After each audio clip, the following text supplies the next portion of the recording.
are in listen-only mode.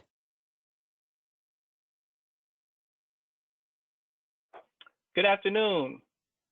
Welcome to the 12th Town Hall with the CEO of 2020. Got some special people with me today, some of our own products from the first tee, some guys who I dream about playing golf like one day soon, and hopefully with some of their help, I'll get my game a little bit better. But today we got some great guests with us on the Town Hall to talk about what it takes to get to the Pure Insurance tournament, formerly the First Tee Open, Walmart Open, the Nature Valley Open, but now it's called the Pure Insurance. Ross the Boss, the CEO of Pure Insurance, as a matter of fact, I think we'll be rolling with Pure Insurance as a name for several years to come. But I'm happy to have with us Kyle Contreras, Jose Flores Jr., and Derek Isle, three guys who I've gotten to know a little bit better the last few days. I kind of knew them, but now I feel like I know them a lot better. I'm happy to have them on here to talk about what it takes to play in that special event. I got a chance just to walk inside the ropes and a couple of times, and that was just a huge experience, just walking inside the ropes with the pros. But to see these young people actually playing inside the ropes with pros at a tour event is just amazing. And now we have three guys with that experience of having played between the ropes and representing the first tee of Monterey County. And so, we are fortunate to have them with us today. And I want to welcome all three of you all. We're going to have some fun with some questions. We're going to tell some young people about what they need to be doing so they can get inside those ropes and represent the first tee. So I hope we got a lot of first teers coming on today to listen to you guys and try to achieve the great feat that you all have achieved. I'm gonna let Kyle also talk about this seafood venture that he's got an app. So our young people are doing a lot of great things. Of course, Derek is the big man on campus at San Jose State and broadcasting and doing some sports announcing for them, and our future ESPN analyst that I will be seeing them in a few short years. And I was joking with Pepper Johnson of the New York Giants, formerly of the New York Giants and New England Patriots, about Derek the other night, and we were just talking, and Pepper said, man, I think that kid can really make it, man. So hopefully that does happen. But either way, we're proud of you with that. And Jose, I mean, you giving back to the program 360 degrees, working with us, coaching, helping develop the young talent that we're going to have in the future in golf around the area, as well as getting them prepared for school and academics and all those types of things.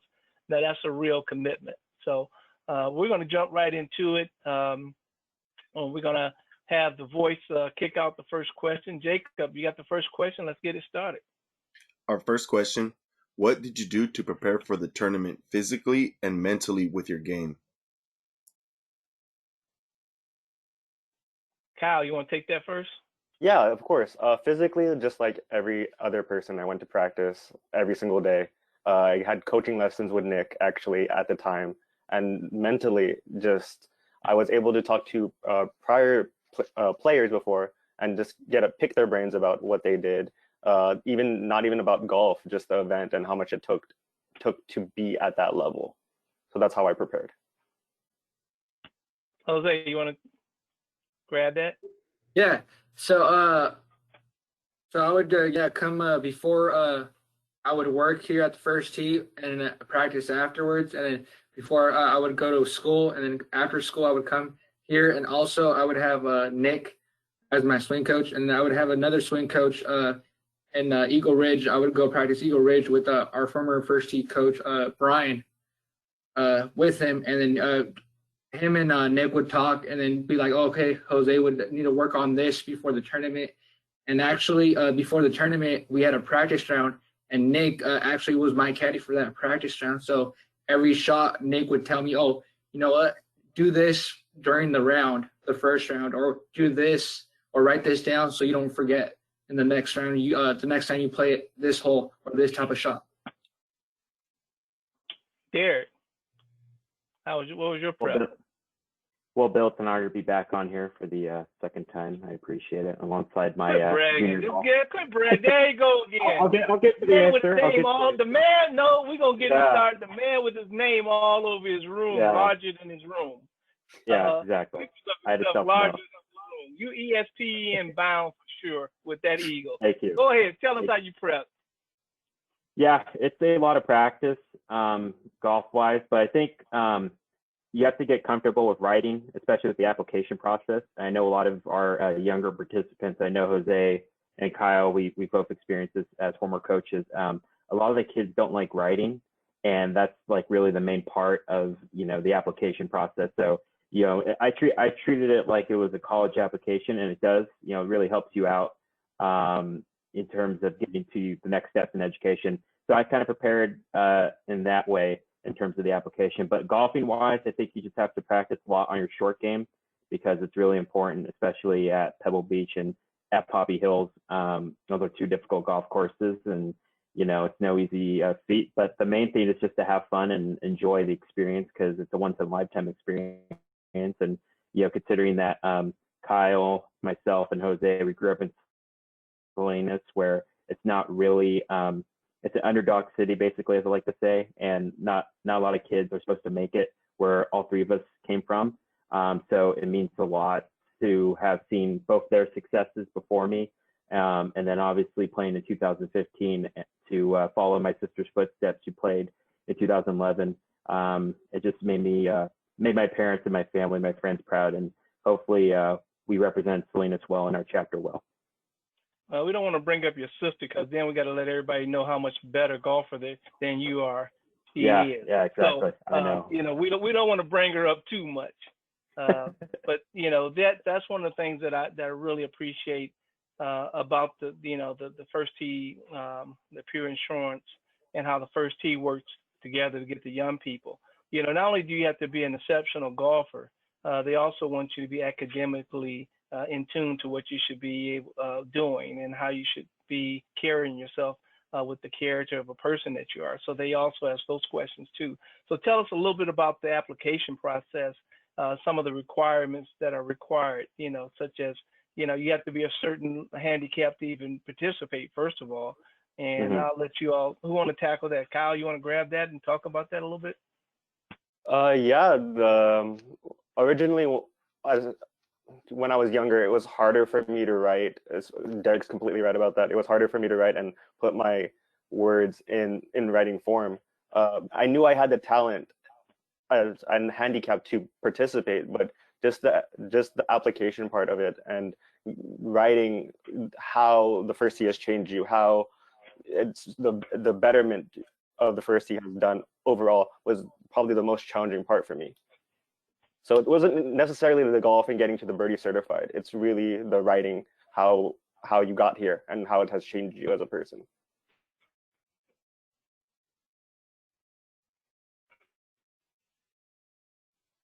Jose? I'm like knows me better, like who's been like with me throughout these years at the program, and then I had Jessica, Avi, and Jacob Ion that helped me out to write my essay because they knew me since I was a little kid. So I'm like, okay, cool, just help me out so I can do this. And then they gave me ideas, and then I'm like, all right, I used those ideas and I wrote them down. And then for my birdie experience, or to get birdie certified, I had to do a goal ladder with Mike Speller. So Mike also helped me out with that, and we came up with the goal to be in the Nature Valley First Tee Open, and then which I actually made that possible. Thank of with the help of Mike. And Derek, you want to follow up, Jose? Yeah, I think Kyle and Jose hit it right off the bat. Writing's hard. Writing's pretty difficult, especially for kids that may not like writing. I love writing, but it's still kind of hard to jot down your thoughts and try to tell your story within a 500 to 700 word essay. But like I said, Jacob and Jessica helped me out in that part. I'm always going to be grateful for them. And I remember doing a mock interview with Coach Nick and our former CEO, Coach Barry, and they interviewed me about which player won the Masters. Like, oh, how does it feel to play prep couples? Oh, he won the 1992 Masters. He's a President's Cup captain, World Golf Hall of Famer, and they were like shocked about my knowledge. But I think it's just a reward. It's just it's hard in terms of just trying to apply, because a lot of kids have amazing stories, and there's thousands or hundreds of kids throughout our first tee program throughout the nation that want the same thing as you do. But you just have to make sure that you can write your story and just be yourself. That's what they're looking. That's what first team home office is looking for. Is just to be yourself, and they want to hear an authentic story. And then I know Bill. I know all three of you guys have heard my story, obviously, of overcoming adversity throughout my life, and that's what I wrote down, and they fell in love with it, I guess. And now I'm sitting here for the second time, and I know Bill's going to get on me for bragging about that, but. Nah, I'm still trying to get over that big name of yours in the background, Derek. I know, I see it back in the background. So all I can see is that your name spelled out in big letters there. Bright lights, I guess, already. But the qualifications, and I think we may be able to pull that up later in the show.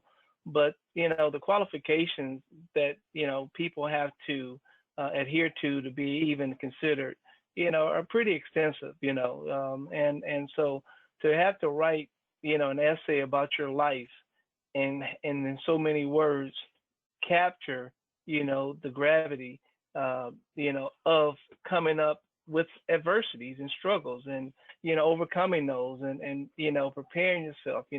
I look at you guys now and what you've accomplished and what you achieved, and Kyle graduating from CSUMB, and Jose being with us, and Derek there at San Jose State.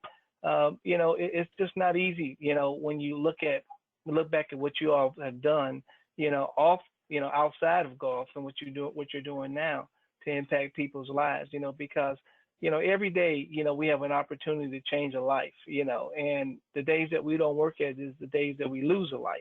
That's kind of my feeling.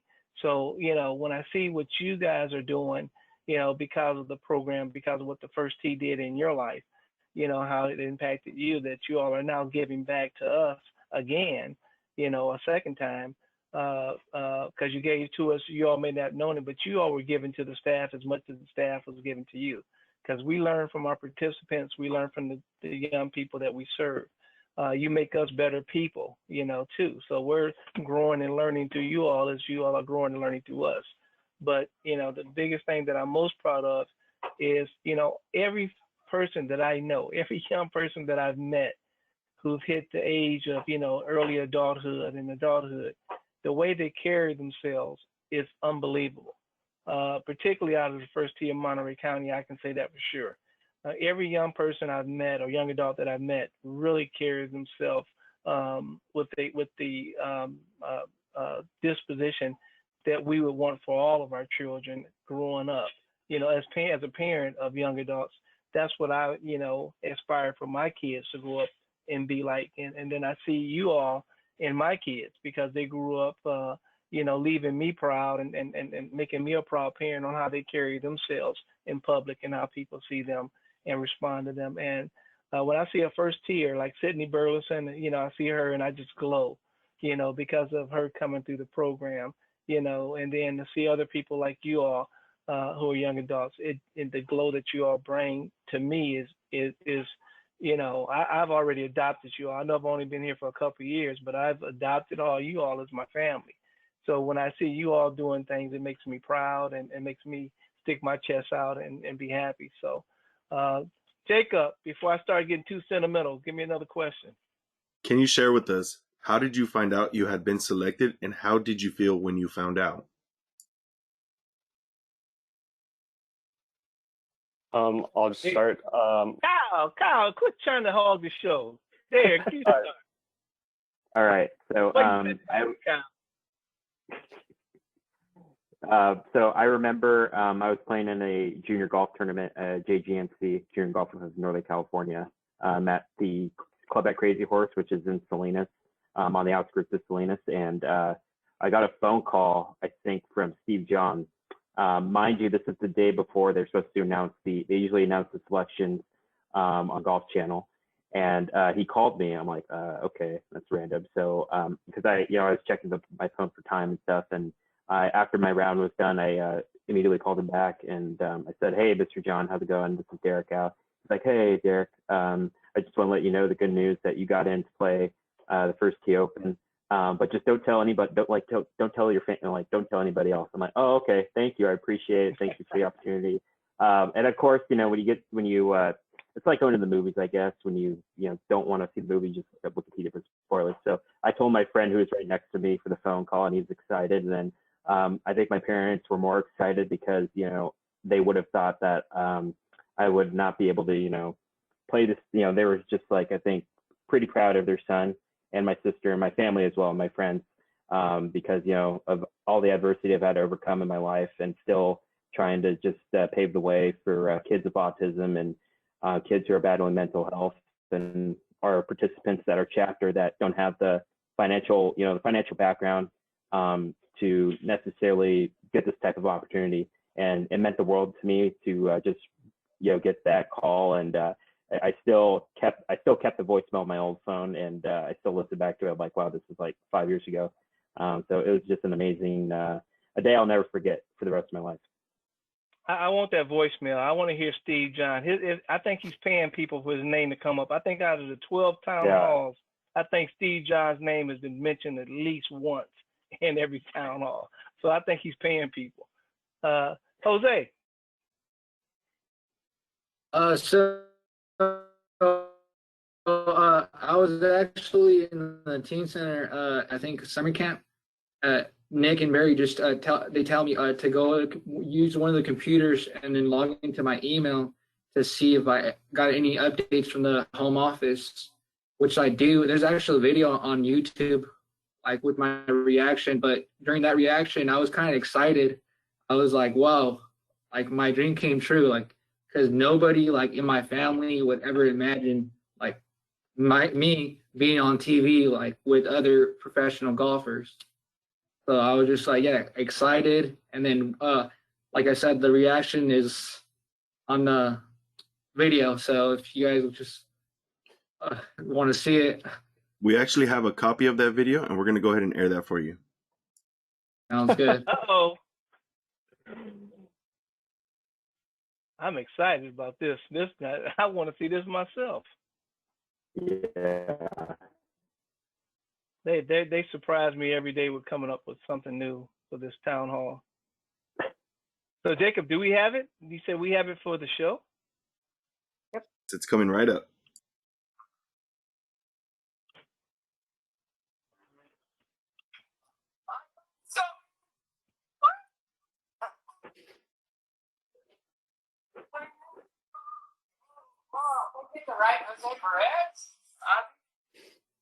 What's it say? You chose not to say. Go back. It says, on behalf of the first team, Chapter Nature Valley, informed that you invited to participate in the 2013 Nature Valley First Team Open at Pebble Beach. Whoa! Nice. Woo! Yes. Wow. That's big. During the tournament, the first day, I was like meeting new people from different chapters, and they're like, "Oh, aren't you the one that's on YouTube?" Like, getting all excited for the news, and I'm like, "Yeah, that's me on YouTube." Wow, that was cool. It was great to see Nick and Barry's expression too, and see their excitement on their face, and and how happy and proud they were, because of the effort that they put to help young people, be in a position to do something like that. So it was good seeing Barry and Nick too in that shot with you there. But that's pretty cool. Kyle, your experience? So I was thankful and blessed enough to play twice in this tournament, actually. One for for hospice and healthcare and Nature Valley. The first year for hospice and healthcare, I got an email, and it was one of those feelings many of us can feel. Like, we went to college, we got the acceptance letter, we were jumping for joy. I told my parents. I was probably even crying at that point. It was one of like the best moments of my life. The second year, Barry actually called me personally. I just came out of practice, golf practice, and he was like, "Hey, how are you?" And I'm like, "I'm okay, I'm good." He's like, "I have great news for you. I want you to play I want you to play this tournament. And I'm like, okay, I'll do my best. And then he actually told me that I was actually going to do an event in the second tournament for Nature Valley called the Coca-Cola. And he's like, you better start practicing harder and harder because we're looking forward to see you doing that. And it was one of those moments where I don't think I had a bigger smile on my face. Wow. I mean, I feel chills just hearing you all talk about the experience of, being selected and being chosen to participate. And, to do that twice, I mean, it's just amazing. Because when you look at the exposure and the crowds and, the gravity of just, all that event is and how much fun it is and how the people of Monterey County and across the Bay and from all over actually, come out for that event. It's just great. It's a great environment. And I can't wait to next year, when the crowds come back again, because it's just awesome. It's a great feeling, and you feel, and I'm talking about just from, like I said, walking inside the ropes, it's just awesome. But then even outside the ropes, just being a spectator outside the ropes, you still feel that same feeling watching these young people play with these pros. And the pros are so great, and they're so hospitable, and they're so nice, and they're so humble, and they really treat the young people like they're the pros. You would think that the young person is the PGA player, and the PGA player is a young person playing with them, because they seem so appreciative to be playing with y'all. They're patient and they're, encouraging. I can tell you about a time, walking inside the ropes with a former world champion, and he was having a great day, and then his day kind of turned a little off, during the end of it, and and I knew that, I was watching the leaderboard, and I knew he was, he went from like fourth to like seventh or eighth or ninth, and but he just kept a good attitude, when around the young people and around the pro-am players, and when he would get upset, he would just say, "You all go ahead," and he would take out whatever frustration he had with himself. He would do that privately, and I just thought that was such, just such a control of oneself, to do that when I'm around, other athletes and other sports, and they just, even when we're on the golf course, they explode. So, to see those PGA players control themselves in the tournament event, tour event, it's just unbelievable that they, respect you all that much, that they want you all to have a great time out of this experience, even when it's their job, because it's their job when they're out there playing. You all are taking an experience, but it's still their job. And so, I just wanted to take my hat off to those PGA players who, make you guys feel like you're the stars out there, and they're just kind of tagging along with you all, even though they're playing, for prize money and for their jobs. So with that, hey, Jacob, next question. Our next question, can you share your favorite memory during your tournament experience? Favorite memory. I'll go ahead and lead us off, gentlemen. I would say there's two I think that stick out of my mind. Number one, I think, was just seeing all my friends that I met from the previous national events I attended, because it's important, to meet new people, and I still keep in contact with some of those other participants to this day, through social media and just having their phone number, and it meant a lot to see them kind of in my own backyard, where I felt like most comfortable, considering, Pebble is only about 35, 40 minutes away, but, it's just so amazing. And my second favorite memory is probably playing golf with one of my favorite sports writers, Alan Shipnuck, who writes for Golf Magazine. Born and raised in Salinas, went to Salinas High, worked for Sports Illustrated for about 25 years. And I got the pairing sheet. I'm like, wow, playing with one of my heroes today. And we talked, we played Friday at Poppy Hills, and we talked for like majority of the round, and I had a tremendous pro partner as well as in Michael Allen, and to play with Alan Shipnuck, that meant a lot to me, and I still keep in contact with him. I try to catch up like maybe twice or three times a year because he's so busy covering the PGA Tour and all the different tours out there. But it meant a lot for me, considering that this this game that we play, golf, is the only sport that you could do this. You can't do this in baseball. You can't do this in basketball where you're playing with a professional. So those are memories that stick out of my mind. And obviously, just seeing my parents watch me play, that meant a lot to me, considering they put in all the hard work. They sacrificed all the time just to make sure I got the proper care after I had my seizures when I was 2 years old, and to work hard and to fulfill that dream. That meant a lot to me. Jose? So I got a good experience. So the first one would be the concert. And then the announcement. So it would, I think it was before or after the concert where they announced our name and what chapter we were from. And I remember when they called my name, everybody from Salinas just like stood up and they just cheered like for Monterey, because like everyone was excited for Monterey. Like everyone else got like good cheers, like quite a few, but me and the Corey Watt got the loud cheers. Like everyone went crazy for us. And so that was like, wow. That's pretty like, cool. That's my first experience with like fans. I'm like, wow, they're cheering for me. Like I'm from Monterey and they're cheering for me. So I was kind of like excited for that. Also, my second favorite experience was the dinner with the PJ commissioner at that time. So he went to dinner at the Pebble Beach beach house over there by 17, right next to 17. So we ate there, and then he talked about what the steps you got to take to become a PGA Pro, and then also with school, like for D1 collegiate golf.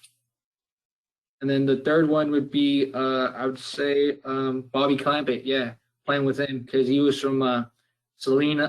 He was from Monterey, and also he at that time he had his own TV show in the Golf Channel, and I'm like, wow, like, yo, he has his own TV show, so he can give me a shout out, the next time he's on his episode. So that was great. That's pretty cool experience. Was it Commissioner Fincham that actually spoke to y'all? Yes, he actually did, and then he shook my hand. So I'm like, well, I spoke to him for 5 minutes, and then I'm like, well, he's shaking my hand, and I took a picture of it. So I was like, hey, shaking my hand. Yeah, I like Commissioner Fincham. I've had a chance to meet with him and talk with him about 4 or 5 times, and he makes you feel like you're important, and I'm Yes. like, man, this guy, he does give you that feeling that he's, respecting you as a person, that he's not looking through you, he's there with you in that moment. And I love to see when he comes out to the golf events and the Pure and to the AT&T for sure when he's at the AT&T. So he just, I know what you feel. I know that feeling, because to have him do that with you is a really big deal. Yeah. It's a big deal to this day. Kyle. My favorite memory of the tournament is the people that I met. Being 15, 16, 17, you really don't know how big the world is, and not seeing most of the world itself. And being from a small town like Salinas, I didn't travel much. So talking to people from Texas, Georgia, other places of the United States, it's an eye-opener of how different they are than you, but you can still find similarities, like through the game of golf, through teams that you watch, basketball, anything like that. Just there's so much similarities and so many bonds I made during those 2 times I played. Yeah, I mean, that's what I just imagine how the young people felt, about that. Because I said, look, these young people are coming from all over the United States, and how often do you get to play, with the better players from around the country, coming in, to participate with you and meet them and, exchange phone numbers and, stay in touch and all those types of things. So that's pretty cool with that. Jacob, next question. The tournament is so much more than playing golf for 3 days. Can you share with us what other activities you got to participate in that you weren't expecting?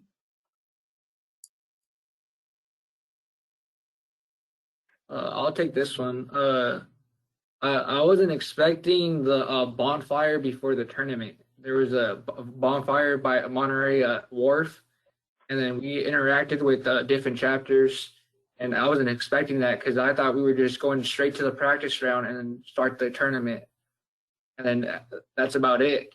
So that was kind of cool because, like Kyle was saying, you interact with different people from different states. So I met someone from Florida that I still talk to on social media, and then I met someone from, I believe it was Georgia or Alabama that I like once in a while we talk. That yeah, I didn't expect the bonfire before the actual tournament started. Kyle? Yeah, similar to Jose, we had a bonfire right before the tournament, and I really didn't expect that. And again, we don't see it this way, but technically we are the hosts of these tournaments because this is Monterey Bay. We're from Monterey, so we're playing host to these other people, showing them the best parts of Monterey, and letting them know, oh, where can you get the best drink for boba, or where to get a good sandwich, and letting them know what's special about this area. I think that was one of the things that I didn't expect that much. When you say drink, you meant wine, or did you? No, like just like a Jamba Juice type of thing. No wine. We're underage. We don't drink here. Thank you for clarifying that, because I was like, whoa, wait a minute, we got a news breaker here. Wait, no, I knew what you meant. No, I was just messing with you. Even though Derek's probably been drinking wine out of that canister there, we kind of keep an eye on him. This is water, by the way, folks, ladies and gentlemen. Yeah, you got it covered up well. We want to see through next time. Drink something we can look at inside it. Okay, Go ahead, Derek. So I think Jose mentioned we had dinner, or there was this dinner at the beach club, which I've never been into, and that's the only time I've been in there. But we were all dressed up, and I got to meet one of my favorite hockey players, and Joe Pavelski, who now plays for the Dallas Stars, used to play for the Sharks, and I was the only one that knew who he was, because nobody knew. They knew he was a hockey player, but they weren't as an avid fan as I was. So to meet him and just talk golf about him, and I got to meet Jim Barnett, who is the radio broadcaster now for the Golden State Warriors. Ended up talking to him and shook his hand. But then you realize, I'll never forget this advice that my mom told me, is that all the pro golfers, all the celebrities that you meet, and athletes, entertainers, they're just human, like we are. So that's how I approach just meeting them, and I still take that advice to just meeting student athletes that I cover at San Jose State, is that they're all human. They might have an amplified spotlight on them because they play a sport, and but at the same time they're all human, and that's how you should treat them. So it was an honor for me to meet Joe and Mr. Barnett, and obviously just being around with my friends, because like Kyle said, we're from a small town. Nobody knows where Salinas, California is. They know where Monterey is, but we're the host, and to be part of that, be part of that just amazing group of people. I still carry that with me to this day. Yeah, it is an amazing feeling, the experiences that they allow you all to have and provide for you all during that tournament. I mean, they treat you all just like a PGA Tour player would be treated. They got all these great events for you. Steve John and them just do an unbelievable job of putting on those tournaments and those events. And I put them up against any tournaments in the country. I'm here in Charlotte right now, currently, and I think about what we do at Quill Hollow and the tournament that we hold out there at Quill Hollow Country Club. The Wells Fargo now it's called. Used to be the Wachovia Cup, now it's the Wells Fargo. And when I looked at how the pros were treated there, when Tiger and them played in the Wells Fargo, I was like, oh, look at this, look at that. But when I really saw Steve and them put on for the seniors in the PGA for the Pure Insurance for the senior tour players, it looked just the same as they do for the AT&T players at that event. Even the U.S. Open, when I was looking at that, even though Steve and them doesn't have a direct part where they played a support part in that, it was the same. And I was like, Steve John is running the Pure and he's running AT&T just like it was the Masters. And the way the staff works hard, and how much they pull together for the players, and particularly for the Pure Insurance tournament for the young people, that you guys are treated just like tour players. All the luxuries and all the events that they put on for you all is just great with that. So it's an unbelievable experience to watch through you all for a person like me too. So and I appreciate that greatly. Jacob, next question. How has being selected to play in the tournament impacted your life? Mm. Kyle, you want to take that first? Yeah, it's a badge of honor. I wear it proudly. Being from this town, the tournament happens every year, and one of us gets selected. So it's not majority of us do play it. You actually have to work hard for it. It's like like Jose said earlier, reaching that goal ladder and getting to that point. It makes you feel worth all the hard work that you put in back then and even now. It shows you that if you put in the hard work, you can accomplish anything. Derek? Yeah, I agree with Kyle. I think the best phrase I could use is that the playing in the first tee open, it realized that dreams do come true. And, you know, I had overcome a lot of adversity that year. Lost my grandfather earlier in 2015 in January. So I kind of saw that as a reward, and, you know, it meant a lot it still means a lot. You know, I still, you know, obviously still have the banner. We can make fun of it. I know Bill wants to, but I still have the, Oh, we see it back there. Yeah. We see your name on that banner, first I tee know. open. Derek, ow. That is hollering at us. We can't help but see it behind you. We know you're proud of it. I love it. Yeah, but to be able to represent your community, I think I've taken more pride in that as I've gotten older, because, you know, people always kind of just poke fun at Salinas. And to me, I take pride in being part of Salinas, because this is a small town community where everybody knows everybody.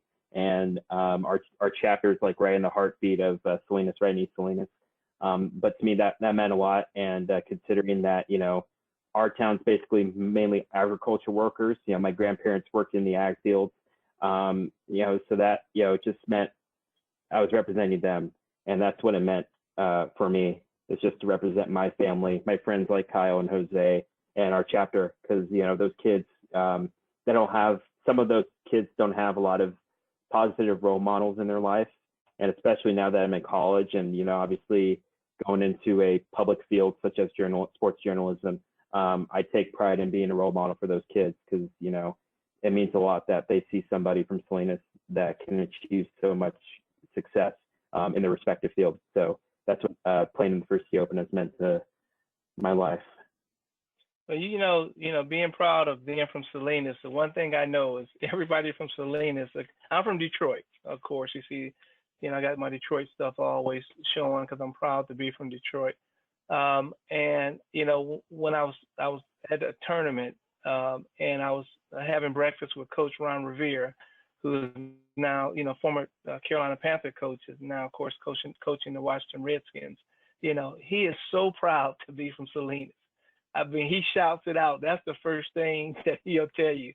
You know, he'll talk about Salinas for about the first 20 minutes of the conversation, you know, and how proud he is from there, you know.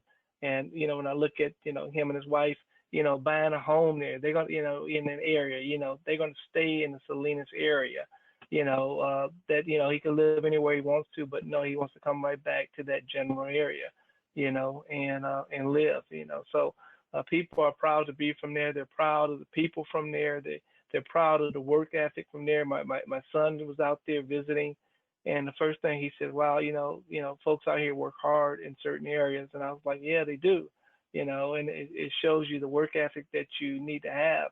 And my grandfather worked really hard. He was a custodian, you know, in downtown Detroit, and he worked hard. He had a huge building to clean.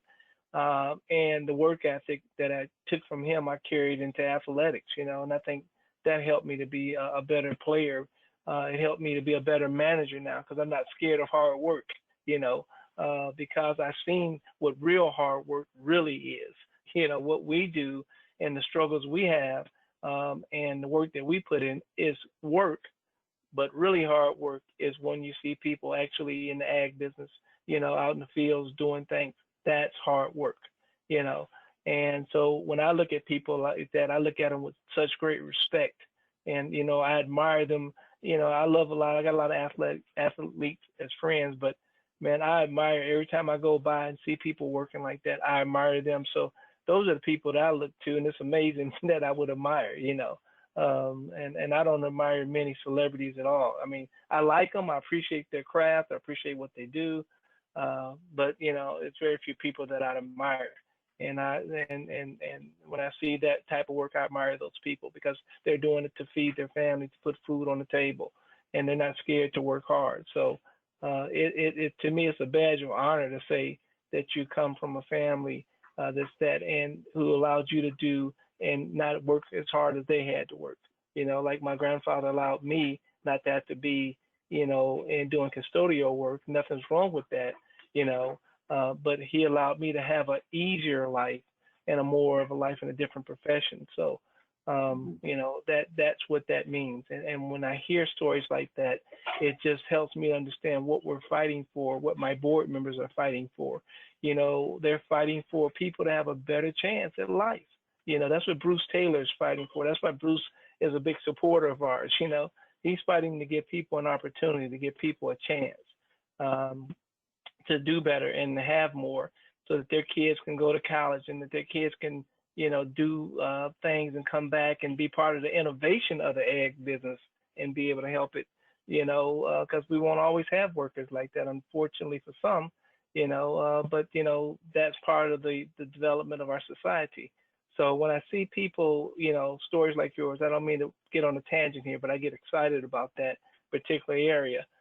That's what our board members are fighting for. They're fighting to give young people a chance to be the best they can be and become whatever they want to become.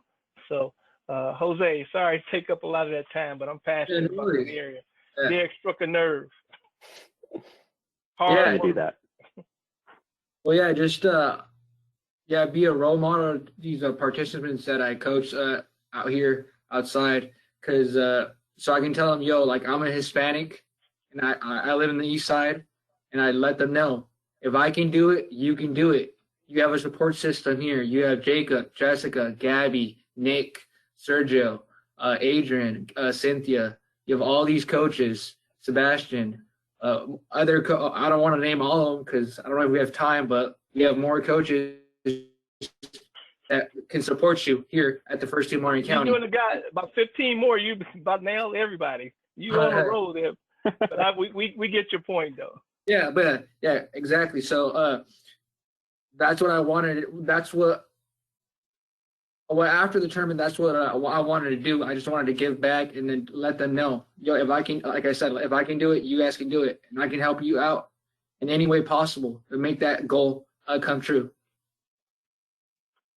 You know, I tell you what, you all are a walking, living example. The more, you know, I used to tell the high school all-star players in my high school all-star game that I had in Charlotte for about 20 years with the kids from all over North Carolina, would play from the public and private schools against each other. We had a public versus private, and all the top players from across North Carolina. And my son can attest, he played in that game too. He can attest that, you know, what I tell the young people, what I told them when they were young, you know, seniors, you guys are the Michael Jordans to these young kids. You know, when you go into this elementary school and talk to them, they're looking at you all like you're Michael Jordan because they've seen you all at the high school games. They've seen you all on the local media, you know, and now you're coming into their schools. And so to them, you are the Michael Jordan to them. Be a good example, be a good role model, be an encourager, you know, let them know what education means to having a successful future. And you know, I can say in that 20 years, I don't think any of those high school seniors let me down when they went into the schools because the principals ran it and raved about them after they left. Each group for 20 years that we had just great letters from all the principals where we visited. So when you say, Jose, you are a role model and they look up to you, they do. You know, you guys to them are the Tiger Woods. I mean, to play in the tournament like that, you know, to be involved in the pure insurance tournament like that, they know that you all are playing at a high stakes, high level, big event, you know, with tour players. So to them, you guys are like the closest they are at that point in time to a Tiger Woods. So, you know, they look up to you guys like that. So, you know, to hear you say, Jose, you're pouring back into them and let them know that they can achieve what you have achieved is what they need to hear. Because somebody told me that when I was a young kid, about 9 years old, hey, you know, you can do what I'm doing. You know, you can be successful. You can go to college. And I was like, man, go to college, you know. And he was like, yeah, you can do that. And eventually I did. Excuse me. eventually, that was always in the back of my mind. That professional NBA player telling me that I could do that. I could go to college. You know, that's when I started to envision myself going to college. Jacob, next question. If you could change something about the way you prepped, what would you do differently to prepare while playing? Derek, you thinking hard? You want to take that? Yeah. um, I think it's hard because considering, when all of us played, we were in high school, and especially junior year, senior year, you're all focused on college and you're trying to find that balance. I think the only thing I would change is just to enjoy it more. Because I think when you're playing, especially at Pebble Beach, you want to shoot like, oh, I'm going to shoot like a 70 or under par. When we all think like that, But I think my parents told me that, enjoy this experience because it doesn't come around often. And when you grow up to be an adult, you'll learn to enjoy it more. And I feel like if we replayed this 5 years ago, I probably would have enjoyed each shot more, and not really be too focused on competing and not be too focused on missing the cut. Because everyone wants to make the cut, play on Sunday at Pebble, have the 1,000 kids that come from our chapter that watch the tournament on Sunday in person at Pebble. But then you realize that it's bigger than yourself. And I know Jose tested that, being half Mexican, it is important for me. Being half Mexican, half Chinese, it's important for me to just be a role model. And I don't think I would change anything about my golf game, but just learning to enjoy it more, learning to enjoy the experience and playing at 2 world-class courses. Played with my Champions Tour pro, Michael Allen, and playing with, amateurs that have had successful business careers and successful journalism careers like Alan Shipnuck has. So yeah, that's pretty much my answer to that question. Kyle? Just stress less about the tournament. You made it. You did the hardest part. You got in. I remember the feeling of stressing about, I need to hit the shot perfectly. I need to be the best. I need to make the cut, like Derek said. And it's just for the experiment or the experience. It's one of a kind, and you can never really look back at, all you can do is look back at it at the end. So I think one of my hugest suggestions is just be patient, have fun, and take advice from anyone you can get from that tournament. Jose? Yeah, pretty much what Derek and Kyle said. Just take it in the moment, like just relax, enjoy it, don't get stressed. Like I believe in one of the holes I used the 3 tips for having fun, being patient, staying positive, and ask for help. That was in the practice round with Nick, because I was stressing out for I believe 5 holes straight, and then Nick was like, just relax, be patient, be positive, and ask for help. Man, very, very good testimonies by all you about, the experience and what it takes and how to prepare and how to enjoy it. And like you said, just enjoying that moment, because that's a moment that, man, it is so few people in the whole world get to experience. When you think about that, I would love to know what that number is, but it's astronomical, believe me, on who gets a chance to do that. I listen to the people who have played in the tournaments, who played in the Pure, and they tell me and who have played in AT&T, how to be invited, how to be a part of that. It's so important to them. And these are people who are hugely successful business people. And you would think that they've had all the great moments in life that they would want to have because of their wealth and their means. But then they say this tournament is one that I'm like a little kid all over again, at Christmas, So, the Pure is a big deal, and it's a huge deal to be able to participate in as a first tier and represent your city and to represent, your chapter. That's just a huge deal. So I think you all have articulated very well, what that experience is like. Jacob, I think we got time for one more question. How different would your life be if you weren't involved in golf?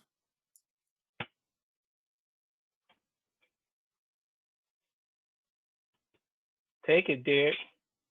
I will, since I know I'm thinking too hard, or I'm overthinking about the question. I- I would say my life without golf, I would not be as talkative as much. You know, I know Kyle has seen me grown up, you know, when I was a kid, you know, and especially and Jose too.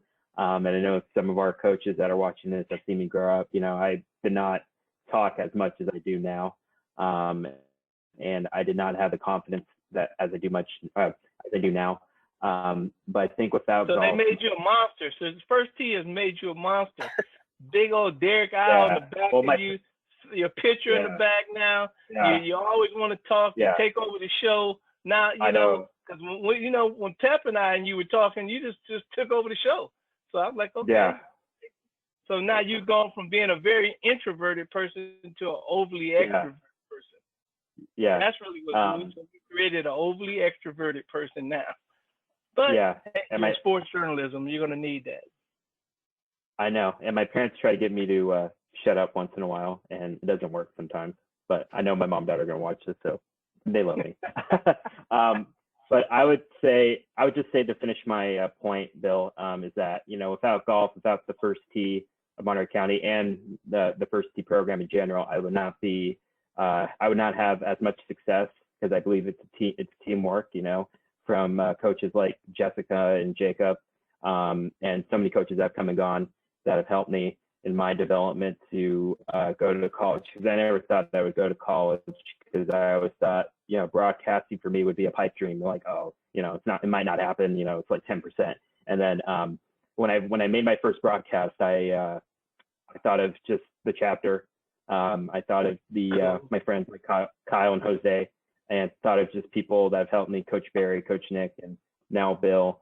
And it just means so much to me. And I think for me, that means a lot to just represent this chapter, because you're not only representing the coaching staff here, you're not only representing your family and your friends and your grandparents and my sister and my parents, but you're representing a community that is so, I guess I would say, just like, they don't have as much pathways to college, and they don't have as much pathways to, you know, things we take for granted, especially in East Salinas. And to have a program like the First Tee, and if kids are not signed up for this program, please do it. There's tons of scholarship money. There's tons of national events that are available for you at your fingertips. And I always tell Jacob to tell the kids this, and I know Jose's probably overheard it, but if kids need help on writing, especially for college applications and for national event applications, once they open up again next year, they have my contact info. I'm willing to help. We appreciate you always willing to give back, Derek, and that's what this program is all about. Kyle, you want to articulate on that a little bit? Yeah, I know they said golf, but I don't think golf really made me the person I am. I think the First Tee did. Being part of the program, meeting the people, the coaches, the staff, the life lessons, even the core values that I learned through my whole time at First Tee. It's way more than golf. If you break it down, it's way more than just picking up a golf club and hitting golf balls. The things that you learn, the life lessons, confidence, character building, everything is so crucial to who I am today that I still use a lot of what I learned through the program through now. Like, I don't think I would be the man I am today without the First Tee.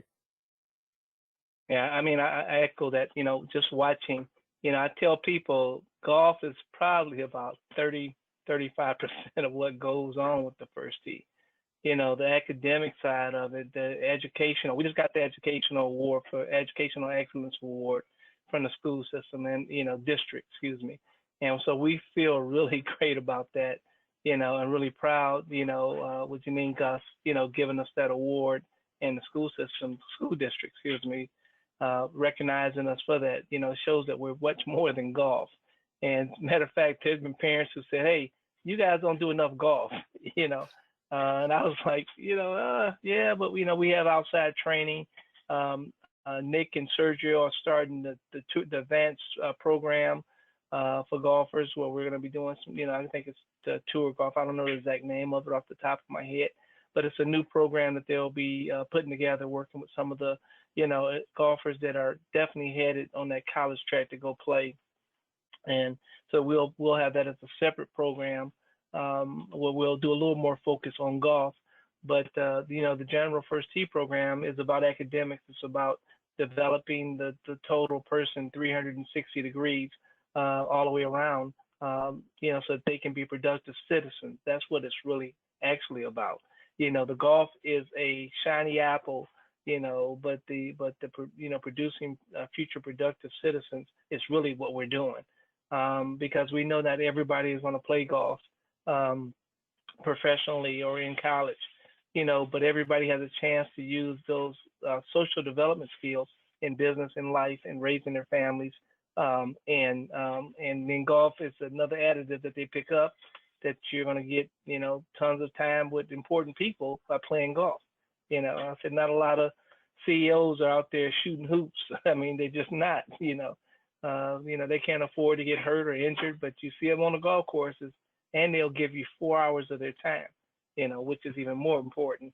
So the golf part is a key part, but the educational experience behind the golf is really what benefits. So I'm glad you pointed that out, Kyle. Jose?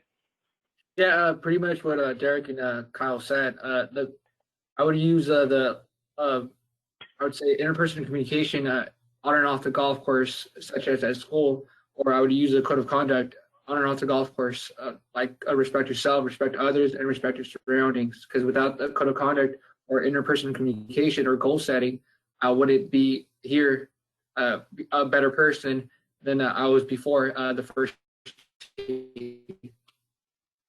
Yeah, I absolutely agree, and that's well said. That you use those skills inside and outside of the first tee. You use them in your social environments as well as in your institutional environments, and that's a huge difference than a lot of programs. I'm very proud that we touched so many young people. I think up over 10,000 this year, or the prior year, coming in out of 2019, up over 10,000. Youth have been touched. Over almost 80,000, over the course of time, over the 15 years of the program. That's just unbelievable that we had a chance to touch that many kids, pass those character development traits on to them, and get them ready with interpersonal skills and social skills that they're going to, interpersonal communication and social skills that they're going to need, in the real world. So, we appreciate you guys, coming on. We appreciate you guys being a part. Representing, our local institutions, San Jose State, CSUMB, giving them shouts out. Next week, I think we got town hall. We'll have the BB&B program, Boots, Bottles, and Barbecue. One of our biggest our biggest fundraiser, raising close to $613,000 last year in one evening. So that's the type of event that is, and so we'll have some people from that event actually coming on next week to talk about that event. And we can also talk about it. I can also share with them your stories during that town hall, so we can talk about what this event means to allowing us to be able to do the programs that we do. So I just want to thank all you all for coming on. Man, I'm so proud of you guys. Always stay in touch with us, always be around. And I look forward to seeing everybody next week, next Thursday, 3 p.m. We're going to be talking about the BB&B and a virtual BB&B this year. So it's going to be exciting. It's going to have a new twist because of the COVID-19 environment that we live in right now. But it's going to be fun. So I'll see everybody next week at 3 p.m. We'll be talking boots, bottles, and barbecue. Thanks, guys. Appreciate y'all. All right, thank you, Bill. Thank you, Bill.